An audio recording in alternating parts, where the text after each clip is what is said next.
प्रपंच हा परमार्थाला साधन म्हणून वापरावा. आपलं खरं समाधान भगवंताजवळ आहे आणि ते मिळवण्यासाठी भगवंताचं प्रेम आम्हाला लागणं जरूर आहे. ते प्रेम आपल्याला कसं मिळेल याचा आपण विचार करू. वास्तविक आईचं तिच्या मुलावरचं प्रेम स्वाभाविक असतं. तिला मुलावर प्रेम कर म्हणून शिकवण्याची जरुरी नसते. त्याप्रमाणे भगवंतावर आपलं प्रेम असणं जरूर आहे. मनुष्य जन्म हा भगवंताच्या प्राप्तीसाठी आहे. ईश्वरानं एवढी सृष्टी निर्माण केली, पण मनुष्य देह निर्माण केल्यावर त्याला फार आनंद झाला. त्याला वाटलं खरोखर या योनीमध्ये जन्म घेणाऱ्याला माझं प्रेम मिळवता येऊन मला ओळखता येईल. असं असताना मनुष्य प्राण्याला भगवंताचं प्रेम स्वाभाविक का बरं असू नये? मनुष्य प्राणी हा नेहमी आनंदासाठी धडपडत असतो. मग या धडपडीतून भगवंताचं प्रेम त्याला का बरं येऊ नये? मला वाटतं ज्या ध्येयासाठी आपण धडपडत असतो ते ध्येय ठरवताना आम्ही चुकत असलो पाहिजे. खास आमचं ध्येय असं असलं पाहिजे की त्यातून आम्हाला शाश्वत आनंद मिळवता आला पाहिजे. तो आनंद एवढ्या कष्टानं मेहनतीनं सुद्धा आम्हाला मिळत नसेल तर आमचं ध्येय चुकलं असं म्हणायला कोणती अडचण आहे तुम्ही सांगा. आज प्रपंच आम्हाला हवासा वाटतो.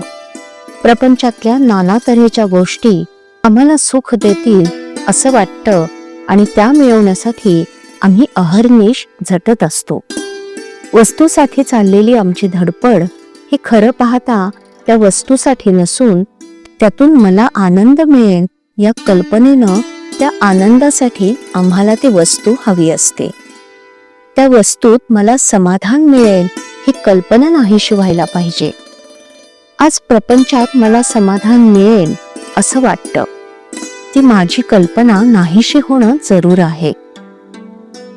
ही प्रपंचाची आस जोपर्यंत आहे तोवर भगवंताचं दास आम्हाला होता येणार नाही आणि शाश्वत समाधान आम्हाला मिळणार नाही. तू जगाची आस सोडून दे, मी तुला शाश्वत आनंद देतो असं भगवंत आम्हाला सांगत आहे. ही जगाची आस, हे प्रपंचाचं प्रेम आम्हाला कसं सुटेल? प्रपंच सोडल्याशिवाय भगवंताचं प्रेम आम्हाला येणारच नाही का? प्रपंच सोडून देण्याची आज आमची तयारी नाही. तो न सोडता भगवंताचं कसं होता येईल ह्यासाठी संतांनी मार्ग सांगितला आहे. त्या मार्गानं आम्ही जाणं जरूर आहे. ज्याप्रमाणे आपण आपल्या या खिशातले पैसे त्या खिशामध्ये ठेवतो त्याप्रमाणे प्रपंचातील आपलं मन काढून भगवंताकडे लावावं. तसं करण्यात समाधान आहे.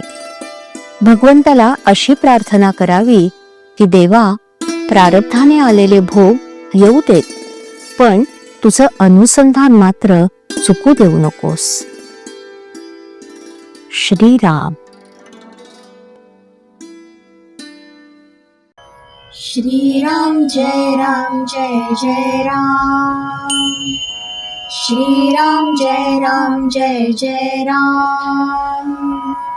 श्रीराम जय राम जय जय राम. श्रीराम जय राम जय जय राम. श्रीराम जय राम जय जय राम. श्रीराम जय राम जय जय राम. श्रीराम जय राम जय जय राम. श्रीराम जय राम जय जय राम. श्रीराम जय राम जय जय राम.